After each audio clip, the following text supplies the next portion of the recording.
Salut les gars, alors moi c'est Gandhi, je suis étudiant et comme beaucoup d'entre nous j'ai toujours rêvé de créer ma propre entreprise, de lancer mes propres projets et depuis peu j'ai décidé de me lancer dans le bain et de vraiment commencer à entreprendre. J'ai été confronté à des problèmes et des questions auxquelles je ne m'attendais pas du tout, ce qui m'a fait réaliser que c'est impossible de réaliser un projet tout seul. Automatiquement ce que j'ai fait, j'ai été en parler à des potes à moi pour qu'ils me donnent des conseils et peut-être qu'ils m'aident dans différents domaines. Mais une chose dont on se rend compte, c'est que tous les conseils ne sont pas bons à prendre chez tout le monde. Allô frère,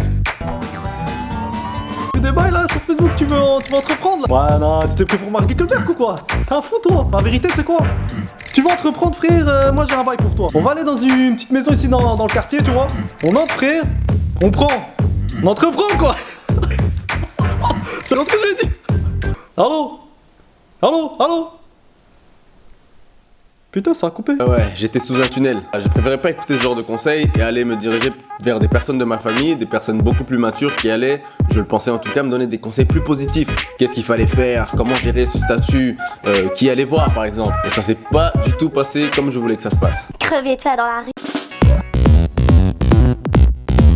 Être chez toi sans divan, sans rien, sans meuble. Ça que tu veux.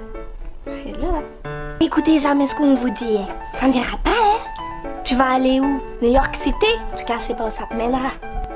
Très loin de la gare, hein. Je crois que cette conversation est familière à beaucoup de personnes qui ont déjà essayé de parler d'entreprendre à leur famille.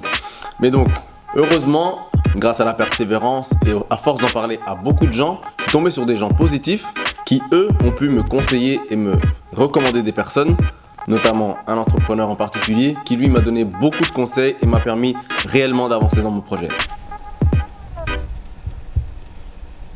C'est pas con ce que tu me dis. C'est pas con du tout. C'est pas con du tout. Tu sais ce qu'on va faire? On va commencer par faire un business plan. Tu me passes le pic. Tu fais un business plan, d'accord? Dans un pied, c'est un contact pour toi. D'accord? Ensuite, fais un benchmarking, calcule la concurrence, matrice SWOT, la communication sur les réseaux sociaux, community manager. Ensuite, océan bleu, la concurrence. La concurrence, mec. C'est ça que tu dois faire. C'est pas con ton idée. C'est pas con du tout. Ça t'énerve, d'accord? On va calculer l'intégration. Projet. Ensuite, on se lance, on analyse la concurrence. Analyse de la concurrence. C'est pas con du tout, mec. Alors, suite à cet entretien assez particulier, vous l'avez vu, il m'a fait comprendre l'importance de vérifier si ce que j'essaie de développer n'existe pas encore, me renseigner sur la potentielle concurrence que je pourrais avoir en me lançant dans ce projet et vérifier sur internet et partout où je peux avoir des informations ce qui se fait déjà dans le domaine où je veux me lancer.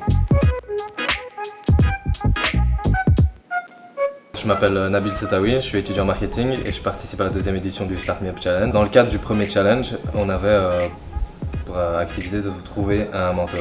La première difficulté que j'ai rencontrée lors de la recherche d'un mentor, c'est de déterminer la pertinence qu'il aura par rapport à notre projet. Comment aborder notre mentor. Par exemple, ça peut être intimidant pour un jeune entrepreneur ou un étudiant d'aborder un PDG, un cadre ou quelqu'un de haut placé, on dirait. Si je devais résumer en 3 conseils, analyser bien dans quel domaine se trouve notre projet, chercher quelqu'un de pertinent par rapport à notre projet, essayer d'être un maximum ouvert. Si t'as aimé la vidéo et qu'elle t'a interpellé, like et partage. Si t'as pas aimé la vidéo et qu'elle t'a pas interpellé, like et partage. De toute façon, entre nous, pour toutes les fois où tu partages des trucs qui n'intéressent personne, fais au moins une bonne action pour une fois. Salut à tous.